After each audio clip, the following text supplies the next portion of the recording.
Before we get started, I have a quick favor. I've been self-funding the Finding Genius podcast for 5 years now. I've done over 3,000 episodes. And as you can see on YouTube, we're up over 1 million views on the channel, which is fantastic. The next thing I really want to push on is to get up to 10,000 subscribers. Because once we do, we'll be able to put a donate button and we'll be able to solicit donations to help keep the podcast running and to also get the Finding Genius Foundation moving along. We have a big project studying anxiety, depression, and PTSD and working on a product to help people overcome these problems because I've seen them explode recently after the last 2 years of the whole virus situation. So if you would, please subscribe to the podcast. That would help us tremendously. Give us a thumbs up and check in the description for Buy Me a Coffee. It's about $5. If you could buy me a coffee, I'd really appreciate it. It would help keep the channel going, and I love coffee. Thank you.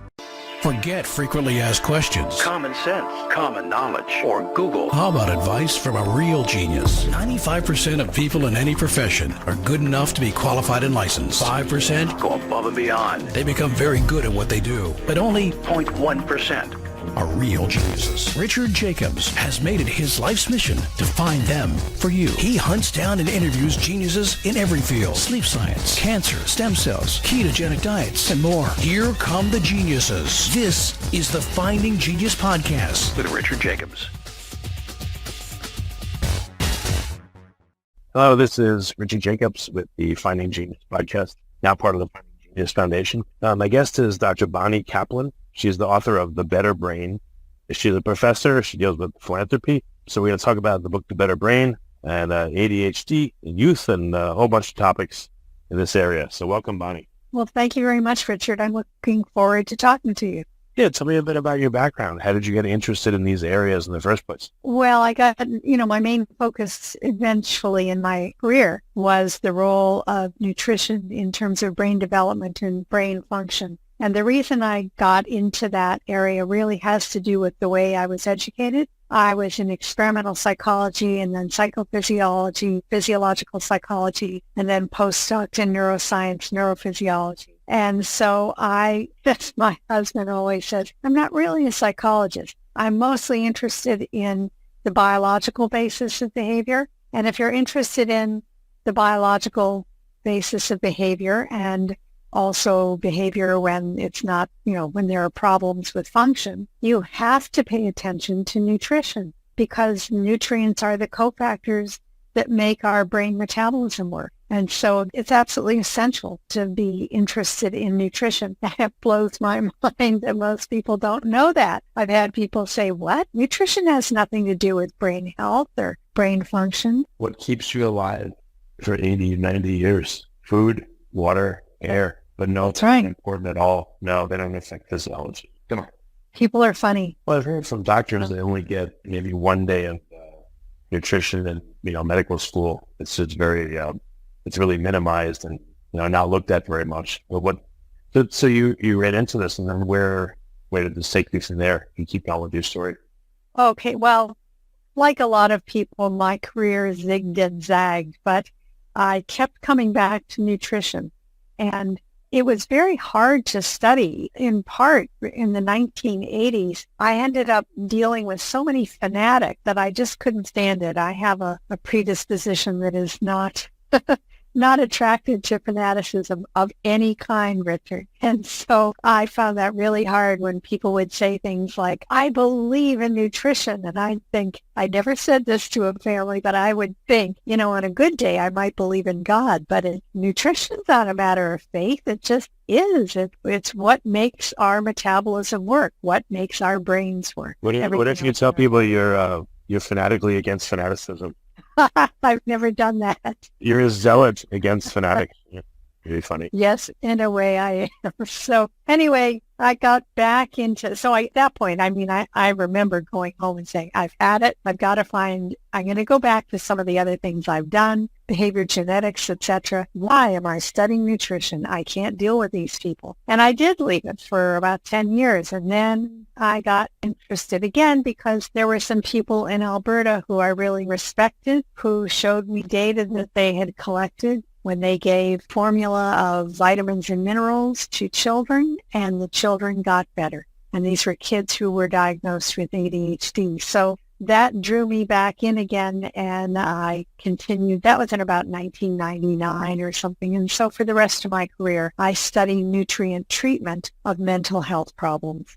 And I found such amazing brick walls that I just don't understand why people don't want to learn about something which is so fundamental to how our biology works. What particular mental conditions have you found are the most amenable to, the proper nutrition?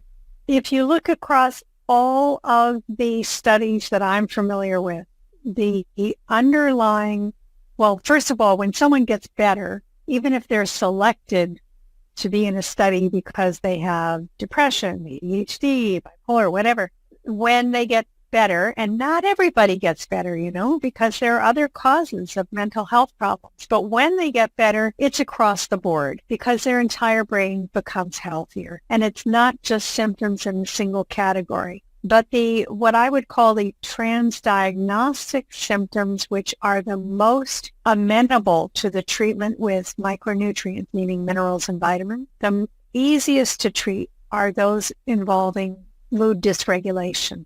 People with explosive rage, with mood that goes up and down, irritability, which is in every diagnostic category, I think. These are all mood dysregulation, people who cannot regulate the way they react to things.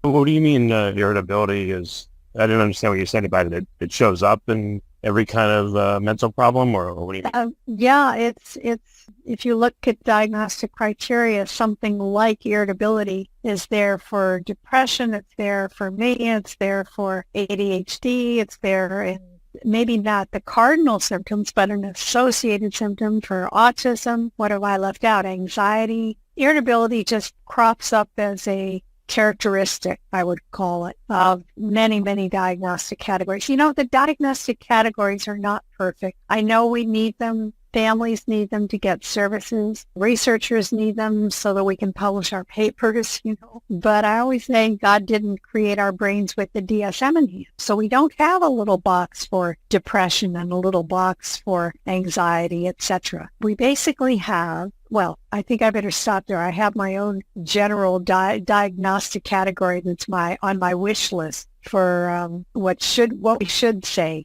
about brain health. Do you want me to go there? Well, instead, so have you found that you're able to reduce irritability in people depending on whatever condition they have, or because it's so universal, there's ways to improve it with nutrition regardless of what the other underlying condition is? I think there's no clear line between those two options you gave me. Basically, if you give me a family who reports that living with this child is like walking on eggshells, because you never know what's going to trigger an explosion, I would give you about a 95% probability that we could make that much, much better with nutrition. So what does that mean? What are some of the nutritional protocols that you've helped people with? So I'm not a clinician, Richard. So when you say I help people, I don't help people. I study them. But seeing benefits in people who are part of our clinical research projects, mine and my other colleagues, has been very gratifying. And the kinds of things that improve I've already described to you. But the way to make those characteristics improve stretches over several kinds of interventions that are all nutrition-based. The number one thing is to get people to eat a Mediterranean whole foods kind of diet and totally get rid of what we used to call junk food, ultra-processed rubbish. Because the ultra-processed rubbish, even if it's not directly harming a person's brain, it is replacing the nutrient that you should be consuming. I mean, if I gave these statistics on what a hungry organ your brain is, you would understand when I say that every minute that you are putting food into your mouth over the course of a day, you should be thinking about what you need to feed your brain, because your brain is sucking up a disproportionate amount of the nutrients for it to have active metabolism. So to synthesize the neurotransmitters, to have appropriate breakdown, so forth, you need a constant flow of about 30 minerals and vitamins. So you can get that if you are eating a healthy diet. For some people, that's enough to get them onto a healthy, whole foods kind of diet. For other people, we think that they have an inherited predisposition to need an unusual amount of certain of those micronutrients, and we don't have adequate tests yet that will really tell us. Like I can't test you, Richard, and say, oh, this test shows that your brain would be working optimally if you were getting an unusually large amount of magnesium every day. And maybe for me, I would need an unusually large amount of the B vitamins every day. There's no test for that. There's only a test for it's not even a question, even if it's in range at the top or bottom of the range or middle. That's not, that still doesn't, some people need out of range, you're saying, to feel good? We believe that's so because there are about 50 genetic mutations that have been identified for physical health. And there's a very senior biochemist named Bruce Ames who summarized 50 of those in 2002. But we don't have the data on mental health. But we know the phenomenon, and I can explain it to you, I think, simply in terms of the biochemistry. There are enzymes that have to make the conversion of a chemical, say chemical A, to be converted to chemical B. And most enzymes work within a range of needing a certain amount of cofactors to make that happen. But sometimes certain pathways, the enzymes seem to need an unusually large amount of the cofactors. That's why I think mental illness is a reflection of sluggish brains. I think sluggish pathways is the universal problem that we're treating by increasing nutrients for metabolic processes. Does that make sense? I've heard some people, they don't have pathways to clear certain metabolites. Other ones may, make misfolded proteins, like people with hypermobility disorder in their joints. Some people's pathways may be overactive, their metabolic pathways. So, that's right. This is what I've heard, but what have you observed? Before we continue, I've been personally funding the Finding Genius podcast for 4.5 years now, which has led to 2,700 plus interviews of clinicians, researchers, scientists, CEOs, and other amazing people who are working to advance science and improve our lives and our world. Even though this podcast gets 100,000 plus downloads a month, we need your help to reach hundreds of thousands more worldwide. Please visit findinggeniuspodcast.com and click on Support Us. We have 3 levels of membership from $10 to $49 a month, including perks such as the ability to see ahead in our interview calendar and ask questions of upcoming guests, transcripts of podcasts you're interested in, the ability to request specific topics or guests, and more. Visit findinggeniuspodcast.com and click Support Us today. Now back to the show. Well, what we've observed is that especially when you see a lot of mental disorders running in family, that there is a very significant number of the people get better if they don't just improve their diet, but in addition, if they take a broad spectrum micronutrient formula. And so that suggests to me that, and fortunately, most of those micronutrients are at safe doses, and, that nobody is ever studying mega doses or unhealthy or toxic things. But they may be, you're able to absorb a higher amount of what you need, and then you basically pee out any excess, right? And so that it suggests that some people do better if they not only clean up their diet, but also take a micronutrient formula. And we now have more than 50 peer-reviewed scientific publications on the broad spectrum formulas that were developed here in Alberta. And so that's why I co-wrote that book with my former student, Julia Rutledge, who's on the faculty at University of Canterbury in Christchurch, New Zealand now. And we wrote the book because with so many articles, which the media refuses to cover, we just thought that we've got to educate the public because the media is not, there's a real blackballing going on. They don't want to know anything except drug, and they won't cover any of our articles, even when they make the front cover of the most senior psychiatric journals in North America, which has happened on more than one occasion. That is not being covered by the media. So we wrote our book for the general public. So how does this get into the hands? So it's what, someone will read the book and then they'll speak to their doctor and they'll say, hey, have you considered this or that? Like, how do they take the information and actually use it to help themselves? Well, first of all, I hope what they do is clean up their dietary pattern. That's really important. And a massive summary umbrella review just came out in, I think it was British Medical Journal about 4 weeks ago, covering all the studies for both physical and mental health, roughly 9.8 million people in all of these studies. And they showed very clearly that depression and anxiety are worse, more likely in people who are eating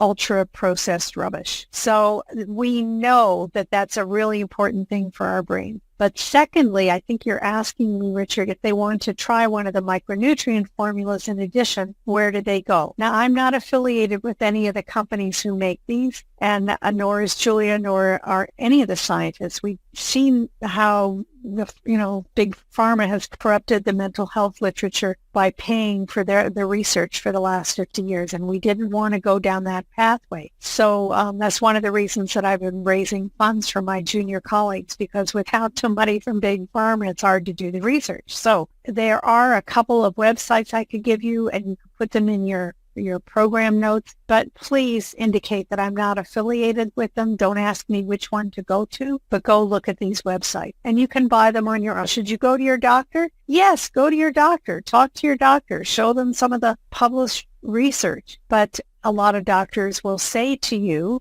mental health has nothing to do with your nutrient intake. And I know that. What if I go to the head of Pfizer? Do you think he'll tell me the truth? The truth? No way. I know, I'm just teasing you. Yeah. You'd be the worst person in the world to go to. Oh, yeah. I actually thought maybe you knew the head of Pfizer. No, you're not going to get anywhere. Albert Bourla. No. When a physician, though, if you were to go to your physician told you, as so many of them do, look, I don't think that there's any good evidence that taking these micronutrients helps the brain. What they're really saying to you is, I get all of my continuing medical education from the pharmaceutical companies, and they haven't told me that vitamins and minerals help brain health, and I haven't gone to look at the 50-some articles myself. So what are some case studies that you've, seen in the literature or in studies or anecdotally? Tell me what things you've seen. Sure. Well, rather than I'd like to go a little above anecdotal. There are randomized placebo-controlled trials that are maybe too much for a podcast, but I'll tell you one of the case studies that is peer-reviewed and published. And that is a young boy who I didn't know initially, but he had a lot of mental health problems, depression, anxiety, etc. And then he began hallucinating and had signs of a childhood psychosis when he was about 10 years old. And he ended up in the mental health unit of the regional children's hospital. I still didn't know him, but what happened was he was an inpatient for 6 months. And the very well-trained psychiatrist tried him on a whole bunch of different drugs, and he didn't get better. And so he was sent home, and his mother had to quit work and try to convince him to eat because he was convinced he had delusions. He was convinced that his food was poisoned. Felt he had to pray incessantly because he was convinced that he had killed someone. He was also convinced he had committed adultery at age 10. It was really quite psychotic. And he heard voices and he saw things. And the voices said some awful things to him. So when he was sent home, his mother had heard about our early research on the broad spectrum formulas here in Alberta. And she called me and she asked me to go with her to meet the new psychiatrist they would be taking the boy to as an outpatient. It happened that I knew that psychiatrist, and I just thought, oh, she'll never go along with this. She's a straight by the book, drug treatment psychiatrist. Little did I know she had gotten quite fed up with seeing the bad effects of medications in children. And so she said the honest thing to say to them. She said, look, I don't know if this micronutrient formula will help your son, but I don't have anything better to offer. And so they decided to monitor his symptoms, and then I put them together and we published it as a case report. And Dr. Rodway was the name of the psychiatrist. And what we witnessed was a complete remission of his psychosis symptoms, although some of them took a full year. A lot of mood regulation. You can see improvements in 2 weeks, but he was really very, very sick. And his symptoms of obsessional prayer disappeared and so forth. And that was in 2009. And since that time, on one time when he was a teenager, he got, he rebellious and said, I'm not taking these micronutrients anymore. anymore. And the symptoms started to come back. So he now takes them quite compliantly, and he has not cost our healthcare system any money. He does not see a psychiatrist. He doesn't see any kind of mental health professional as long as he takes his micronutrients, which of course his family has to pay for. So it was quite a strong case, and the 6 months of treatment on micronutrients immediately after inpatient hospitalization, we called in a health economist who pulled all the data and showed that his expenses were 2% what they had been during his inpatient period. So all of us as taxpayers should care about this kind of thing too. But I am not saying, this was published in the British Medical Journal case report, I am not saying that everyone responds that well. Okay, it's very important that your audience hear me say that. Okay. Did this guy know that he had these problems? Did he know once he stopped taking them and the symptoms came back, say, they were right, I do need to take these? That's correct. And he's very close to his mother, and he reported them, and she went, the whole family freaked out. Right? Not that I have a measure of that, but they went into total panic thinking the psychosis was coming back, and indeed it was. But he illustrates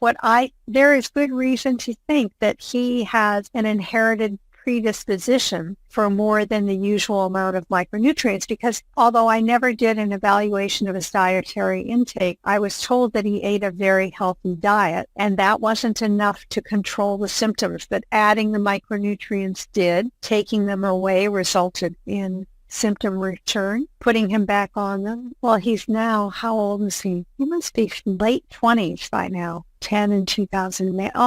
He must be over 20s. And he works part-time. He's doing very well. How do you know that some people need more of a particular nutrient than the guidelines would say? I don't. Nobody on earth does. There are some tests that naturopathic doctors tend to do for metabolites, to look for differences in your urine and blood, but they're very indirect, and there's the only way to know whether this is going to help someone is to try it. And that's uncomfortable for me to say because they're not cheap. Although the two companies that are in Alberta that are making them now, I think both have charitable arms, and they support people who need to take them. They're more expensive than going to psychiatrists and taking drugs and paying copays and all that? No, unfortunately, drugs, especially like where Julia lives in New Zealand, they're free. So it's really hard to compete with free, isn't it? But most people feel so much better on them. What are some of these micronutrients? Like, what are some of the top ones that are included in these formulations that seem to help? Okay, so don't ask me which are the important ones, which is sort of what you just did, asking which are the top ones, because if I could show you, metabolism in the brain, and we do in chapter 2 of our book, you'd understand why we need all of them. The way we get it, may I explain how we get the nutrients and why we need all of them? Just a few sentences. Sure. Okay, so people don't think about how we get the nutrients that we need for our brain. So, we need the omega-3 fatty acids. That's why we should be eating fish a couple times a week. We need amino acids, so we need to be eating protein. And we need phytonutrients, and there are thousands of them that provide the color and strength of a lot of our plants. But the basis, the foundation, is the micronutrients, which are the minerals and vitamins. So let me tell you where they come from. If our soil is healthy, it should have about 15 minerals in it. And plants are then put into that healthy soil, and they absorb the 15 minerals, and they manufacture approximately 15 vitamins. Then this is a brilliant thing, by the way. We can't do that. We can't manufacture those vitamins out of minerals, but plants can. They're amazing. Then we come along and we eat the crop that come from those healthy plants, and we consume a range of about 30 vitamins and minerals. Or we eat the animals that eat the plant, and we get some of them that way. That's why people who are not vegetarians have a second chance to get more of the vitamins and minerals through the meat from the cattle, etc., that have been eating the plants. So that's how we get roughly 30 vitamins and minerals. And I can show you a simple diagram that has just one tiny microscopic corner of the tryptophan metabolism for the synthesis of serotonin in your brain that uses at least 18 of those micronutrients. So how can I say that one or two are the most important? It just doesn't make sense. We need them all, and we need them in balance. Well, what are some of them? Well, every vitamin you have ever heard of and every mineral you've ever heard of. How's that for a simple answer? The vitamins range from A, all the B vitamins, C, D, E. There are also things like biotin, which are not yet named as vitamins. But anyway, all of the vitamins. The B vitamins are very important for the brain, and there's other research to show how valuable they are, in particular as a subgroup. And then the minerals, everything from calcium, zinc, copper, magnesium, manganese, molybdenum, which is a trace mineral. All of the 15 minerals that you can think of should be in your food supply. But they have to be in balance. Some people don't think of them. Selenium. Yeah. Maybe no one thinks about Selenium. etc. That's right. Yeah. Name some more. I'll tell you if they're on the list. But they all are. Okay. So a protocol would be to have these multivitamins with trace minerals in them. And then how long, can it take ballpark for people to start feeling differently than they did before? Well, for children with explosive rage, we've published data showing that you can see some benefit within 2 or 3 days, but it's not full benefit. And we've also experienced, although this is not published, some people just taking minerals seeing that change. Some of the nutrition experts we talk to think that for some of the rage attacks and everything, minerals may be more important than vitamins, but then they always say, but you have to have them all together because they work together. Don't look for magic bullet, So that's the ideal of 2 or 3 days. But really for a lot of disorders, depression, anxiety, you have to wait at least 2 weeks. And really, you don't see optimal benefit for at least 3 months. Some people report a year later, they're still feeling stronger and more resilient. Okay. Yeah. So the book that you've written, it talks about why, it has case studies, it has, suggestions on how people can evaluate it for themselves if these things will help, minerals. Is that what the book talks about? Okay. It does. It gives an overview of the research, especially in chapter 11. It has a chapter of recipes. We really emphasize that the first step, actually, I'd like to distinguish this. The first step is to clean up your diet, and we can all do better than we're doing, But don't try one of the exotic, strict diets. That is not to say that, intermittent fasting or ketogenic diet or gluten-free diet, that they don't help some people. I'm not saying that they don't help some people, but if you live in the mental health world, you want people to avoid failure experiences because they already have all this negative self-talk. It's saying that I'm worthless, I can't do anything, I fail at everything I try, etc. And some of those exotic, I call them exotic, but they're diets that require a lot more work. They really can result in people quitting, getting discouraged, not doing well. I'm not saying don't try them or that there's no data. I'm not saying that. But do the easy thing first because you'll feel so much better somewhere down the road. Then you can try one of the ones that require a little more work. And the way to feel better first is clean up your diet. Eat whole foods. That's why we have a recipe chapter. Eat whole, real food. And you can, by the way, one study has shown that it'll save you 20% of your food budget. Does that surprise you, Richard? Because we always hear about how, it's going to cost too much to eat a Mediterranean-style diet. Are you surprised at that? Yeah, why is that? Well, it's because not everybody has to eat steak and lobster when they go on a Mediterranean diet. But if you learn how to cook with dried peas, dried lentils, dried beans, all the legumes, and, you can live on pennies a week practically. And there's so many recipes. You don't have to don't buy our book for the recipes. You can just Google the words recipe, lentils, because they cook so fast. Unlike the beans, you have to, buy them in cans or cook them for a long time. But just put in recipe, lentils, and then maybe, spinach. And you'll have 5 million recipes in 1 second. There are that many recipes out there. So it makes sense. And also buy canned food and buy frozen food. They're very healthy. A bag of frozen peas was flash frozen right after it was harvested, and it might well be more nutritious than the fresh peas sitting in the produce department, which maybe have been there 2 or 3 days. Canned beans, I wouldn't buy canned lentils. That doesn't make sense because they cook so fast. But there's so much that you can do once you get a little bit creative. Okay, I understand it. Have you seen a difference between people that have a pretty good diet versus, they don't mess up at all? Having a little bit of something that may not be good for you versus having none of it. Have you seen a big difference? That relates to one of the studies that I would like to have done. You see, I've retired from active duty. I still write and lecture and so forth, but I don't run studies anymore. I'm what's called Professor Emeritus. And so one of the things that I've been doing, as you know, is raising money. I have 2 charitable funds, donor-advised charitable funds, one in the U.S. and one in Canada, to support my junior colleagues because we were losing researchers because they couldn't get their research funded, because the funding agencies will not fund broad-spectrum micronutrient formula studies much either. It's just, there's a real blanket rejection of nutrients in pill form. Did I answer your question? Yeah, I was saying if someone's having a problem and they eat really well, but every once in a while they mess up, maybe once a week they have processed foods versus someone that is hardcore, they don't have any processed foods. Will they do a lot better? Do some people have to just be like crazy strict?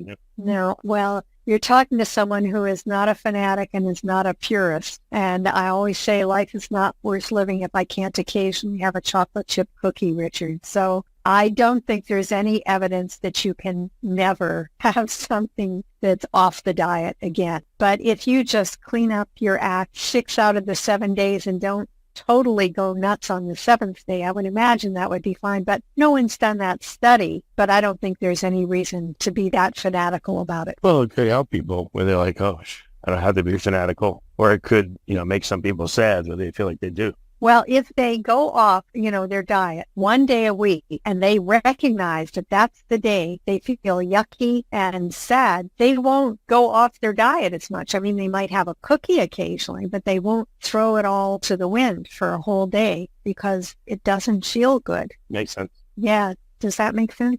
Yeah. So your book is out where? On Amazon Kindle? Is it on Audible? Everywhere. Where? Yeah, okay, that's everywhere. great. And how else can people keep tabs on your work? Your organizations? I'm so glad you asked that question because I'd love it if you put my website in the program notes, and there are too many Bonnie Kaplans in the world, so my website is bonniejkaplan.com. Okay, well, very good. Well, Bonnie, thank you so much for coming on the podcast. I appreciate it. Okay, thank you for the interview. If you like this podcast, please click the link in the description to subscribe and review us on iTunes. You've been listening to the Finding Genius podcast with Richard Jacobs. If you like what you hear, be sure to review and subscribe to the Finding Genius podcast on iTunes or wherever you listen to podcasts. And want to be smarter than everybody else? Become a premium member at findinggeniuspodcast.com. This podcast is for information only. No advice of any kind is being given. Any action you take or don't take as a result of listening is your sole responsibility. Consult professionals when advice is needed.